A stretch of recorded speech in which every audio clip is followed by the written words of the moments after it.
Recording मत करो sir थोड़ा सा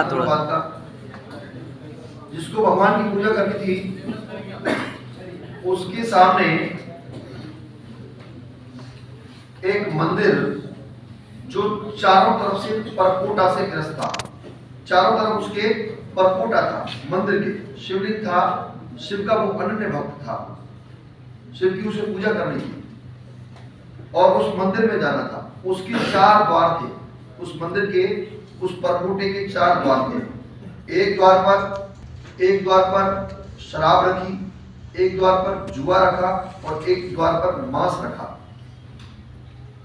4 द्वार, चारों द्वारों पर 4 चीजें रखी और ये शर्त रखी गई कि पुजारी अगर आपको पूजा करनी है, शिवलिंग पर जल चढ़ाना है, तो आपको किसी न किसी द्वार से जाना पड़ेगा। जिस द्वार से आप चुनोगे उसी द्वार का आपको सेवन करना पड़ेगा।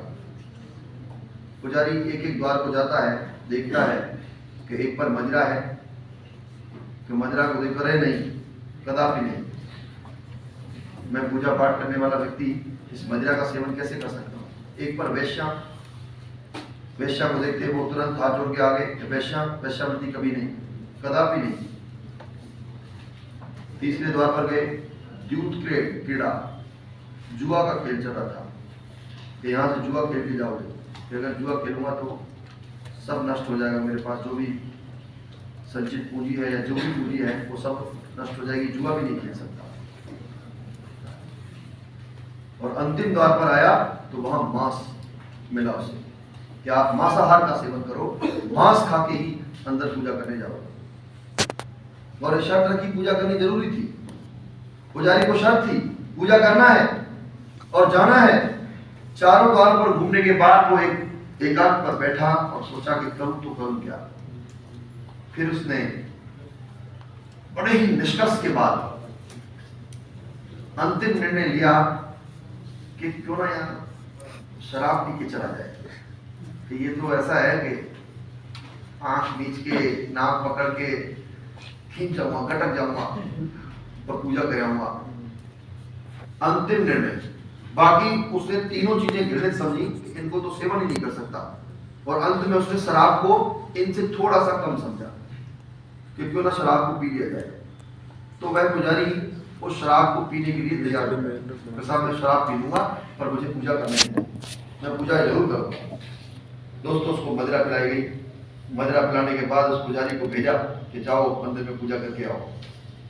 पुजारी बड़ा प्रसन्न हुआ कि मुझे मेरे भगवान के, मेरे इष्ट के दर्शन हुए, जो मैं नित्य क्रिया करता था उसके लिए मुझे परमिशन मिली, आग्रह। जाने के बाद जैसे वो नित्य कर्म कर रहा था, पूजा कर रहा था, तो मदिरा ने अपना असर दिखाना शुरू किया। मदिरा जैसे जैसे असर दिखाने लगी वो पूजा करता रहा। पूजा करते करते करते करते मदिरा इस प्रकार से उसके ऊपर चढ़ी कि अब पुजारी ने तीनों द्वारों पर जाना उचित समझा कि मैं मांस भी खाऊंगा, दूध कीड़ा भी करूंगा और वैश्यावृत्ति भी करूंगा। मदिरा पीने के बाद व्यक्ति कोई भी दुष्कर्म कर सकता है। तो सभी जितने भी दोष हैं वो किसमें है? मदिरा, शराब में। जितने भी दोष हैं वो मदिरा में है। और आज इस समाज में इतनी बुरी तरह से व्याप्त है कि सभी लोग आज पार्टियों के नाम पर, पार्टी है तो मदिरा का नाम पार्टी है, पार्टी नहीं है, नहीं भोजन की तो पार्टी नहीं होती है। कहीं कोई पार्टी, किसी पार्टी कर दी आपने तो वो पार्टी नहीं है, वो तो मदिरा चाहिए साहब, पार्टी उसी का नाम है। लोगों का ट्रेंड हो गया है और मदिरा नहीं मिले तो पार्टी अधूरी है वो।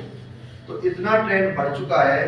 मेरा आपसे आग्रह है, इस प्रसंग को सुनाने का मतलब यही था कि मदिरा में सभी दोष हैं।